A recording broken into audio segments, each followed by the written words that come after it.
అనుభవం కలిగి ఉన్నాడు. ఈనాడు సంఘాల్లో విశ్వాసులు ఒక క్రమము లేదండి.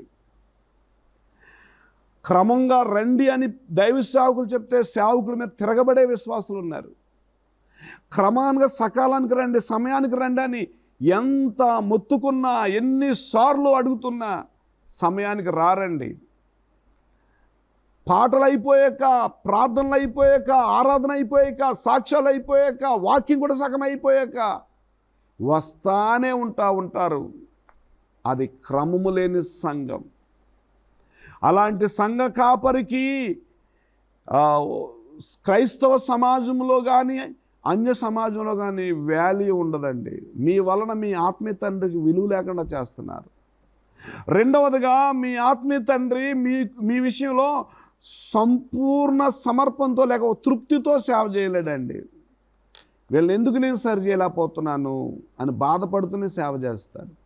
మూడవదిగా దేవుడు మీ గురించి పరలోక రాజ్యంతో వచ్చినప్పుడు, దేవుని రాజ్యంతో వచ్చినప్పుడు అక్రమము చేయవాళ్ళ మీరు ఎవరో నాకు తెలియదు పోండి అంటాడు. దయచేసి ఇక్కడ అర్థం చేసుకోండి. మీ ఆఫీస్కి వెళ్తానికి సమయం పాటిస్తున్నారు, మీరు డ్యూటీకి వెళ్తానికి సమయం పాటిస్తున్నారు, కూలి పనికి వెళ్తానికి సమయం పాటిస్తున్నారు, మీకు అన్నిటికీ సమయం ఉంది. హాస్పిటల్కి వెళ్ళాలంటే అక్కడ సీట్లు ఎక్కువ వచ్చేస్తాయని చెప్పేసి నెంబరింగ్ ఎక్కువ వచ్చేస్తుంది, జనం ఎక్కువ వచ్చేస్తారు, పెందక్కడ హాస్పిటల్కి వెళ్ళిపోతున్నారు. సజీవుడైన దేవుడు, వారమంతా కాపాడే దేవుడు, వాక్యంతో బలపరిచే దేవుడు, దీవించే దేవుడు, ఆశీర్వదించే దేవుడు, సమస్తము అనుగ్రహించే దేవుడు, ఆ దేవాది దేవుణ్ణి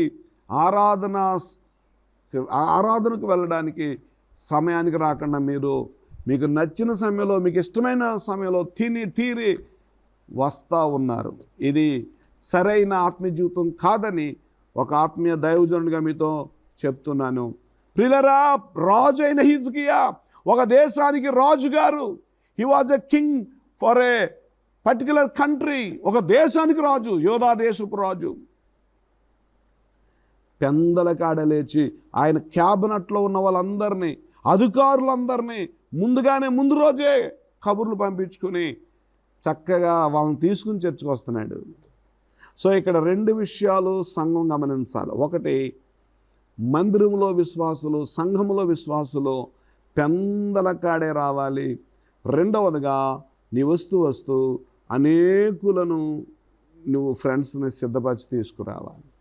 సంఘము ఆత్మలతో నింపబడాలంటే ఈరోజు సేవకులండి బైబిల్ పట్టుకుని వెళ్ళి సువార్త చేయటానికి కొంచెం కష్టతరమైన విషయం ఈ రోజుల్లో. ఎందుకంటే ఎక్కడ చూసినా క్రైస్తవ విరోధులు, మత ఛాందసవాదులు, హిందువులు కాదండి, హిందూ సోదరులలో చాలామంది మంచివారు ఉన్నారు.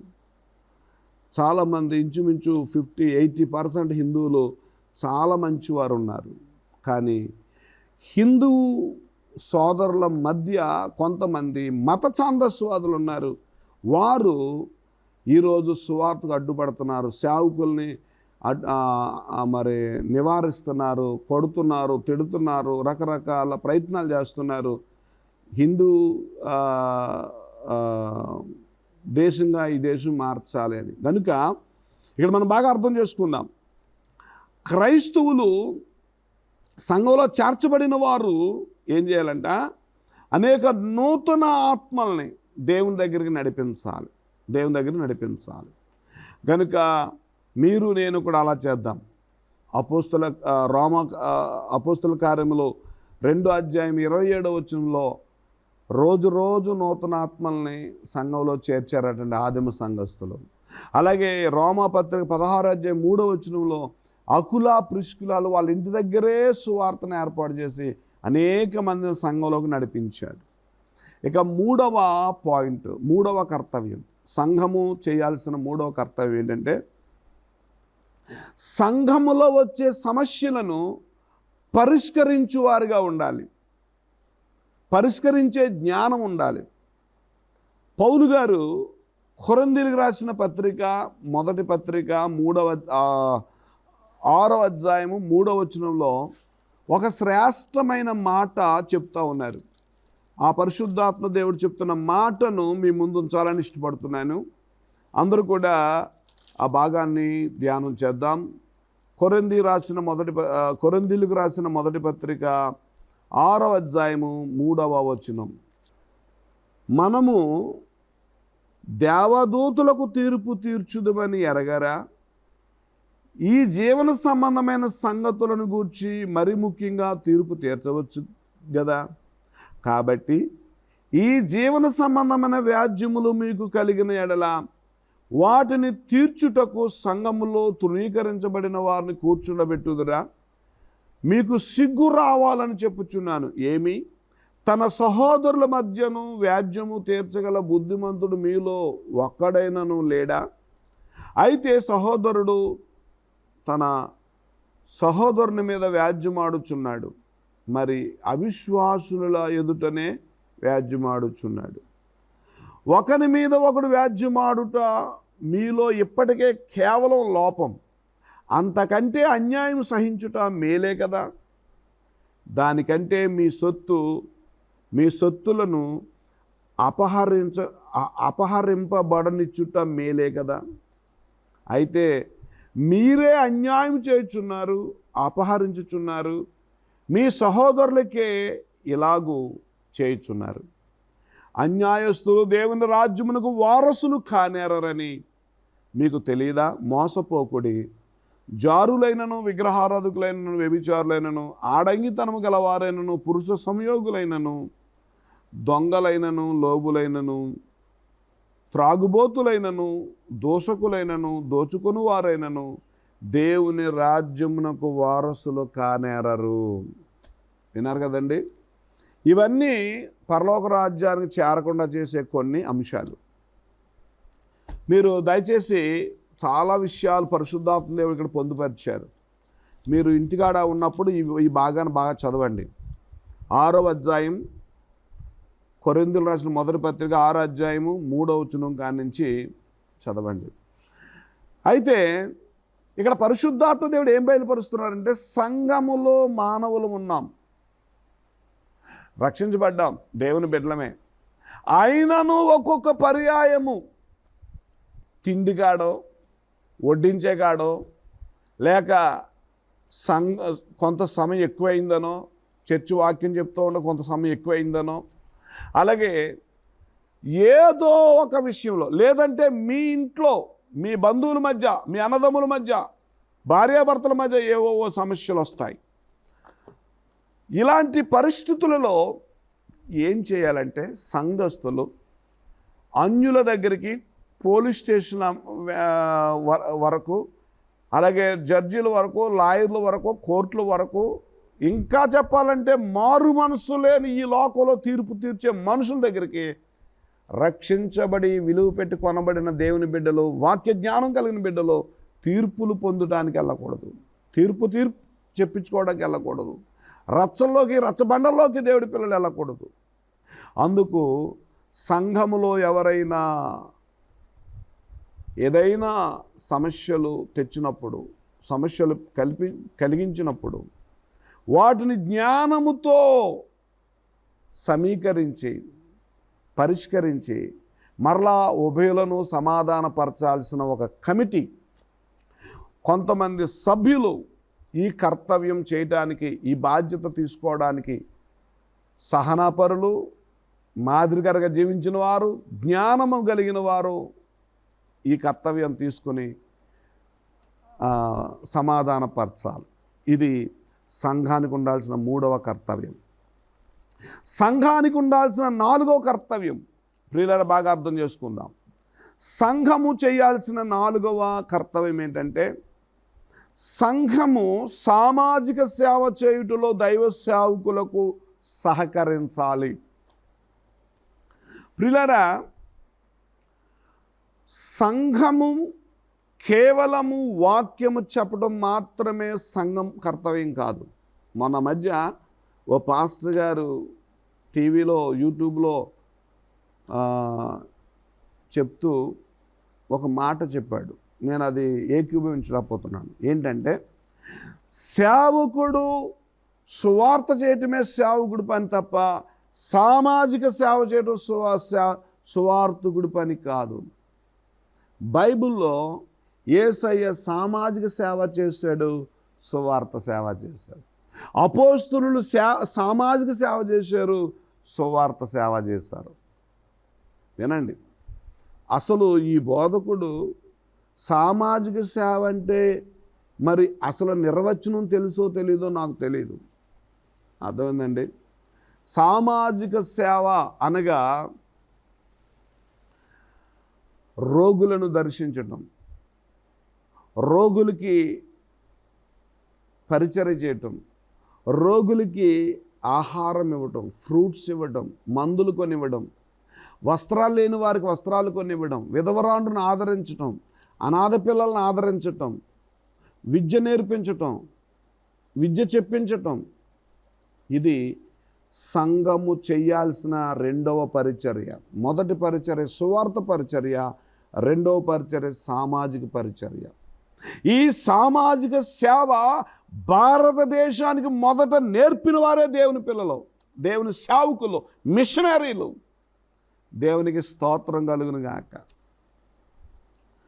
మొన్న మధ్య బెంగాల్, వెస్ట్ బెంగాల్ రాష్ట్రం, మన రాష్ట్రంలో మమతా బెనర్జీ గారు అనుకుంటున్నాను, మమతా బెనర్జీ గారు ఒక అద్భుతమైన వర్డ్ ఆమె చెప్పారు. ఆ అద్భుతమైన వర్డ్ ఏంటంటే, భారతదేశానికి మంచి వైద్య సేవలు, అలాగే సామాజిక సేవలు అందించిన వారు క్రైస్తవ మిషనరీలు, క్రైస్తవులు భారతదేశానికి. అవన్నీ నేను చూచినప్పుడు, గ్రహించినప్పుడు, నేనెందుకు క్రైస్తవ కుటుంబంలో పుట్టలేదు అని బాధపడుతున్నాను అని ఆమె చెప్పింది. దేవుని స్తోత్రం కలుగును గాక. క్రైస్తవులు ఈ దేశానికి అందించిన సామాజిక సేవ, క్రైస్తవులు ఈ దేశానికి అందించిన వైద్య సేవ, క్రైస్తవులు ఈ దేశానికి అందించిన ఆర్థిక సేవ, క్రైస్తవులు ఈ దేశానికి అందించిన విద్యా సేవ. భారతదేశంలో స్కూళ్ళు ఎవరు ప్రారంభించారండి? భారతదేశంలో స్కూల్ ప్రారంభించిన వాడు విలియం కేరీ గారు, దైవజన్ విలియం కేరీ గారు. అమ్మాయిలు చదువుకునే కాలేజీలు కట్టించిన ఆయన విలియం కేరీ గారు. స్త్రీ బయటకు వచ్చి చదువుకోవడానికి నాంది పలికిన ఆయన విలియం కేరీ గారు. ప్రియులారా, బ్యాంకులు స్థాపించింది విలియం కేరీ గారు. ప్రింటింగ్ అచ్చు కనిపెట్టి ప్రింటింగ్ మిషన్ భారతదేశానికి పరిచయం చేసిన ఆయన విలియం కేరీ గారు. అర్థం చేసుకోండి, క్రైస్తవులు ఈ దేశానికి ఉపకారులే తప్ప అపకారులు కాదు. క్రైస్తవులు ఈ లోకానికి వెలలేని సేవలు ఈ దేశానికి వెలలేని సేవలు అందిస్తున్నారు. తల్లి సమానురాలు మదర్ తెరీసా ఎన్నో బ్రాంచెస్ ప్రారంభించి ఈ భారతదేశంలో అనాథ పిల్లల్ని, తల్లిదండ్రులు లేని పిల్లల్ని, రోగిష్టి పిల్లల్ని హక్కున చేర్చుకుని వాళ్ళకి స్నానాలు చేయించి సకల పరిచర్యలు చేసి, వారు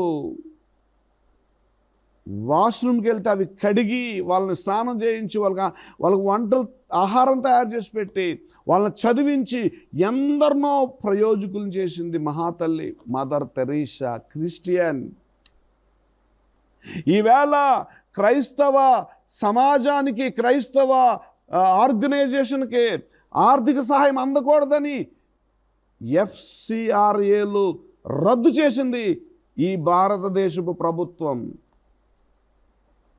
ఎవడోనంట వెనక ఎవడో ఒక కొమ్మెక్కి, చెట్టు మీదకి ఒక కొమ్మెక్కి తాను కూర్చున్న కొమ్మనే తానే నరుక్కున్నాడంట.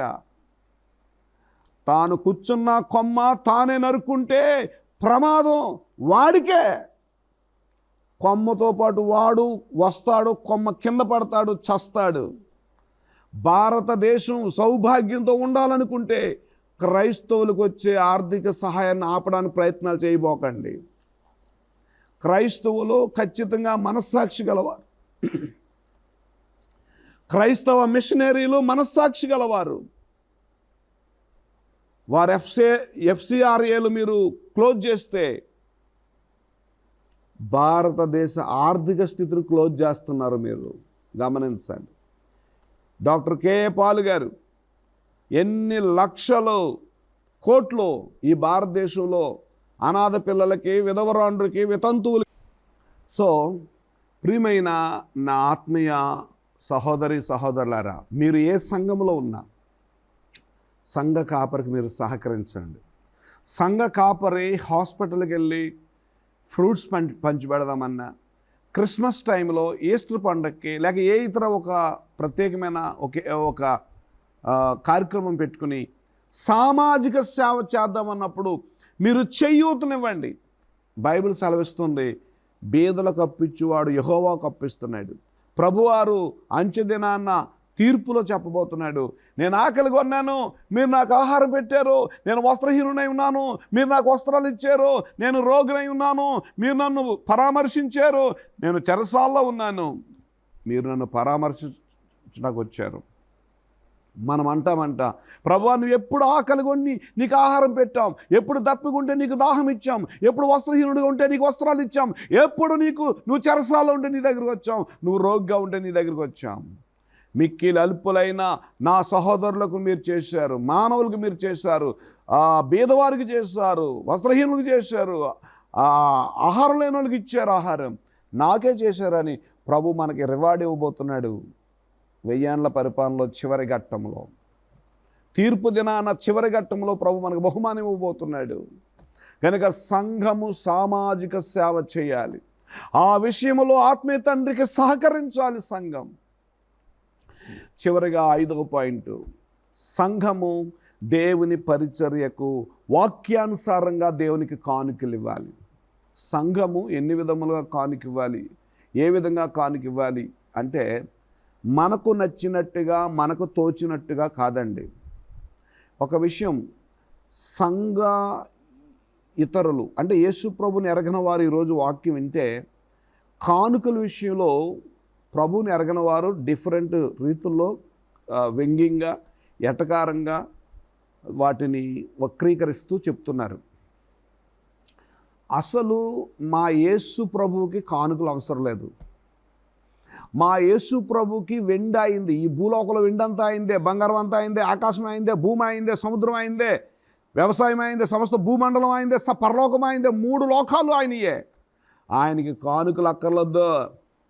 కానీ ఎందుకు కానుకలు అనేటువంటి ఒక వ్యవస్థ సంఘంలో పెట్టారంటే, ఈ భూమి మీద సంఘము ద్వారా సామాజిక సేవ జరగాలి, ఈ భూమి మీద సంఘము ద్వారా అనేక మంది అనాథ బిడ్డలు ఆదరించబడాలి, సువార్త పరిచర్య జరగాలి, మందిరాలు కట్టబడాలి, నశించు ఆత్మలు రక్షించబడాలంటే పరిచర్యకు కొంత ఆర్థిక సహాయం కావాలి. నా హైందవ సోదరులు లేక ఈ విషయాన్ని సరిగా అర్థం చేసుకోలేక ఎటకారంగా చెప్పేవారు అర్థం చేసుకోండి. ప్రభువారు ఎందుకు పెట్టారు ఇది అంటే, అంతేకాదు దేవుని మందిరాల్లో ఉన్నటువంటి సకల పరిచర్యలకు ఉన్న కొన్ని ఆర్థిక వనరుల అవసరము, కొన్ని పన్నులు మేము చెల్లించాలి.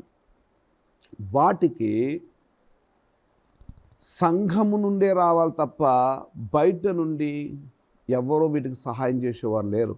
కనుక సంఘములో ఉన్నటువంటి విశ్వాసులకి దేవుడే ఒక నియమం పెట్టాడు.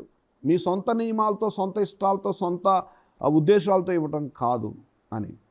తర్వాత సంఘములో ఉన్నవారు కూడా ఇది అర్థం చేసుకోవాలి. కొంతమంది సంఘములో ఉన్న సేవకులు కొంత జాడ్యం వచ్చింది, ఏదో పెద్ద గొప్ప వచ్చేస్తుంది అనుకున్నారు.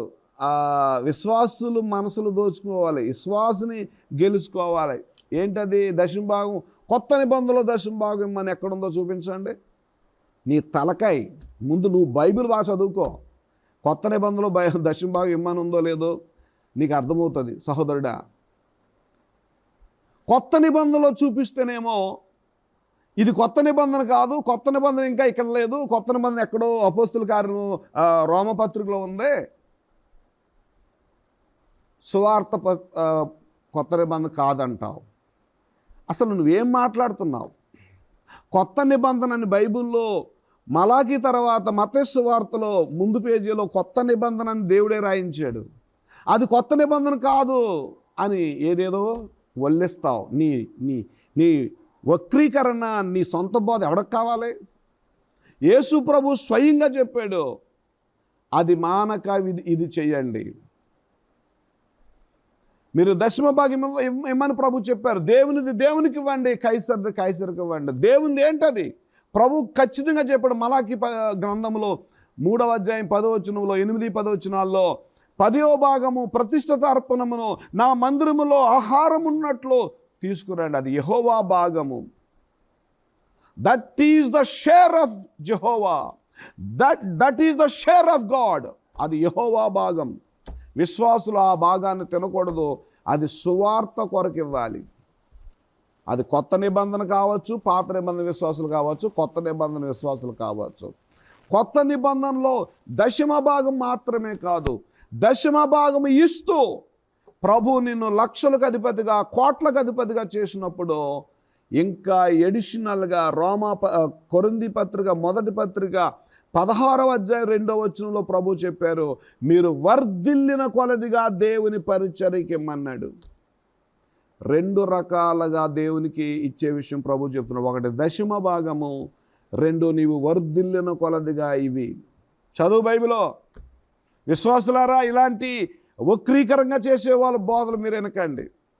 సైతానుడు మన ఆశీర్వాదాలు దోచుకోవడానికి, మనం ఆశీర్వదించబడకుండా శాపగ్రస్తులుగా చేయడానికి ఇలాంటి కొంతమంది సేవకుల్లో నుంచి కొత్త నిబంధనలో దేవునికి దశమ భాగము ఇమ్మని ఎక్కడ ఉంది అని తప్పుడు బోధలు బోధించున్నాడు. వీళ్ళకి వాక్యం చేత కాదు. కనుక ప్రియమైన వాళ్ళారా, మొదట క్రైస్తవుడు దేవుని సువార్తకు ఎలాగివ్వాలి అంటే, సంఘంలో ఎలాగివ్వాలి అంటే, మొదట నువ్వు కృతజ్ఞత కానుక. వారమంతా ప్రభు కాపాడాడు, కృతజ్ఞతగా నువ్వు ఎంతైనా ఇచ్చుకో. రెండవదిగా ప్రథమ ఫలం. ప్రభు నీకు మొట్టమొదటిగా జాబ్ ఇచ్చాడు, మొదటి జీతాన్ని ప్రభుకి ఇచ్చుకో. ఒక దేశం వెళ్తున్నావు 2 సంవత్సరాలు 3 సంవత్సరాలు ఉండటానికి. ఆ దేశం ఉన్న 3 సంవత్సరాలు ప్రభు నిన్ను కాపాడాలి, డ్యూటీలో కాపాడాలి, నీ శాలరీ పెంచాలి. మొట్టమొదటి జీతం ప్రభుకి ఇచ్చుకో. అలాగే పనికి వెళ్తున్నావు, ఈ సీజన్లో, ఊడుపులలో మొదటి సీజను, కోతల్లో ఎప్పుడైనా మొదట కూలి పని ప్రభుకి ఇచ్చుకో. ప్రభు ఈ సీజన్ అంతా మంచిగా కాపాడని చెప్పుకుని ప్రభు జీతం ఇచ్చుకో. ప్రభు రుణస్తుడు కాదు. నువ్వు ఎంత ఇస్తే అంతా నీకు మరలా తిరిగి ఆయన కలగజేస్తాడు, ఆరోగ్యం ఇస్తాడు, ఆయుష్ ఇస్తాడు, పని చేసుకోవడం శక్తి ఇస్తాడు. అలాగే ప్రథమ ఫలం మొక్కుబడి కానుక. దేవుడికి ఏదైనా మొక్కుకుంటే నీకు కార్యం చేస్తాడు. ఇక్కడ ఈ మీడియాలో టైం సరిపోక నేను చెప్పలేకపోతున్నాను, కానీ నాకు దేవుడు ఆత్మీయ బిడ్డలను, చక్కటి ఆత్మీయ బిడ్డలను ఇచ్చాడు. వారి బిడ్డల విషయంలో, వారి ఇంటి విషయంలో, వారి ఉద్యోగాల విషయంలో, వారి వ్యాపారాల విషయంలో మొక్కుకుని దేవునికి కానుకలు చెల్లించుకుని ఎన్నో ఆశీర్వాదాలు పొందారు. ఆ కారణం చేత ఆంధ్ర, తెలంగాణలో ఎన్నో ప్లేసెస్లో మేము మందిరాలు, బిల్డింగ్లు అద్దెలకు తీసుకునే మందిరాలు జరిగిస్తూ ఉన్నాం, సేవ జరిగిస్తూ ఉన్నాం. కనుక దశమ భాగాలు ప్రభువుకి ఇచ్చుకోవాలి, ప్రథమ ఫలం ఇచ్చుకోవాలి, కృతజ్ఞత కానుక ఇచ్చుకోవాలి. సువార్తలు ఏదైతే అవసరం ఉందో అది నువ్వు చెల్లించడానికి ఇష్టపడాలి, అది ఇవ్వడానికి, సంతోషంగా ఇవ్వడానికి ఇష్టపడాలి. ఇక చివరిగా ఒక మాట చెప్పాలి. ప్రియులారా, నువ్వేదైనా మొక్కినప్పుడు నీ మందిరంలోనే నువ్వు మొక్కుకో. ఎందుకంటే నీకు అన్ని విషయాలలోనూ నీ ఆత్మీయ తండ్రి నీకు పేరు పెట్టి ప్రార్థన చేస్తున్నాడు. నీ ఇంట్లో ఎవరైనా చనిపోతే ఆ కార్యక్రమం చేయటానికి మీ వృద్ధులు కొరకు కార్యక్రమంలో పాల్గొంటున్నారు. భూస్థాపన కార్యక్రమం, పెళ్ళిళ్ళు కార్యక్రమాలు, పుష్పావతి కార్యక్రమాలు, పిల్లలు కార్యక్రమాలు, బర్త్డే కార్యక్రమం, అన్నిటికీ ఒక యాజకుడు నీకు నీ ఇంట్లో లేవీడిగా ఉండి, నీ ఇంట్లో ఎలాంటి ఫలితము ఆశించకుండా, ఎలాంటి షేరు ఆశించకుండా నీ ఇంట్లో యాజకుడు ఇతను. ద్వితీయోపదేశకాండం 12వ అధ్యాయం 11వ వచనం 13వ వచనం వరకు చదవండి. ప్రతి విశ్వాసకి సొంత కాపరు ఉండాలి. ప్రతి విశ్వాసకి సొంత కాపరు ఉండాలి. నీ సొంత కాపరు ఉన్నాడు, నీకు సేవలు అందిస్తున్నాడు. దయచేసి దూరపు కొండల నునుపు, పరాయి కార్పొరేట్ మందిరాల వైపు చూడబోకండి. ఎక్కడో వచ్చి తైలం జల్లేస్తాను, నూనె జల్లేస్తాను, నీకు అభిషేకం వచ్చేస్తుందంటే ఆ పాలకొల్లు ఆ రావుల పాలలు పరుగులు ఎట్టకండి. అర్ధరాత్రి దెయ్యాలు ఎట్టుకుంటే వాళ్ళు రారు మీకు ప్రార్థన చేస్తాక. మీ ఆత్మీయ తల్లిదండ్రులే వస్తారు మీకు ప్రార్థన చేయడానికి. అర్ధరాత్రి జబ్బు వస్తే మీ ఆత్మీయ తల్లిదండ్రులు వస్తారు ప్రార్థన చేయడానికి. వాళ్ళే మిమ్మల్ని అవసరమైతే హాస్పిటల్ తీసుకెళ్తారు, సకల పరిచర్యలు చేస్తారు. ఇలా మిమ్మల్ని మోసగించడానికి వచ్చేవాడు. ప్రభువారు చెప్పారు, అంత్యకాలంలో సంఘం ఎత్తబడేటప్పుడు నా రాకడ సమయంలో అక్కడ క్రీస్తున్నాడు, ఇక్కడ క్రీస్తున్నాడు, నేనే క్రీస్తుని, నేనే క్రీస్తు అభిషేకించబడిన వాడనని చెప్పేసి మిమ్మల్ని మోసగిస్తాడు. పీనుగు ఎక్కడ ఉంటుందో గ్రద్దలు అక్కడ పోగొడతాయి అన్నాడు. వాళ్ళందరూ పీనుగులు, జీవం ఇచ్చేవారు కాదు, ఆశీర్వాదాలు ఇచ్చేవారు కాదు. గనుక నీకు ఆశీర్వాదం ఇచ్చేవాడు దేవుడు. నీ సంఘాన్ని ప్రేమించు, నీ సేవకుని ప్రేమించు, నీ యొక్క మందిరాన్ని ప్రేమించు, సంఘంలో నమ్మకంగా ఉండు. దేవుడు ఈ వాక్యం ద్వారా మనల్ని ఆశీర్వదించునుగాక. ప్రియులారా, ప్రార్థన చేసుకుందాం. అందరూ కళ్ళు మూసుకోండి, ప్రార్థన ఏకీభవించు. ప్రభువా, ఈ సమయంలో నీ బిడ్డలు నీ వాక్యం విన్నారు తండ్రి. సంఘములో 5 కర్తవ్యాలు ప్రభువా. సంఘములో పరిచర్య కర్తవ్యం, సంఘములో క్రమముగా చర్చికి వెళ్ళాలి, నూతన ఆత్మను తీసుకెళ్లాల్సిన బాధ్యత, సంఘములో ప్రభువా సామాజిక సేవ చేసే పరిచర్య, సంఘములో సమస్యలు పరిష్కరించే పరిచర్య, సంఘములో కానుకలు ఇస్తూ సంఘం యొక్క ప్రభు ఆర్థికంగా మేము సహకరించే పరిచర్య, ఆ బాధ్యత సంఘం తీసుకోవాలి. ఇలాగా 5 విధములైన పరిచర్యలు చేస్తూ ఆత్మీయ తల్లిదండ్రులకు సహకరిస్తూ నీ ఆశీర్వాదాలు పొందుకునే భాగ్యము మా శ్రోతలందరికీ, మా వీక్షకులందరికీ, మా ప్రేక్షకులందరికీ దయచేయండి. మా ఆత్మీయ పిల్లలందరూ దీవించండి. కల్వరి విమోచన పరిచర్యను దీవించండి. ఈ భూమండలం మీద ఉన్న ప్రతి సంఘ కాపరి కుటుంబాన్ని, ప్రతి విశ్వాసాన్ని దీవించండి. గ్రేస్ టీవీ అధినేత గారిని, వారి యొక్క బృందాన్ని దీవించమని ఘనుడని యేసునామమున ప్రార్థిస్తున్నాం తండ్రి. ఇప్పుడు మన పరమ తండ్రి దేవుని ప్రేమ, రక్షణకర్త యేసుక్రీస్తు వారి కృప, పరిశుద్ధాత్మిక అన్యోన్య సహవాసము, ఆదరణ కూడొచ్చిన మనకును సకల పరిశుద్ధులకు సదా తోడే నడిపించునుగాక. Amen. Thank you. May God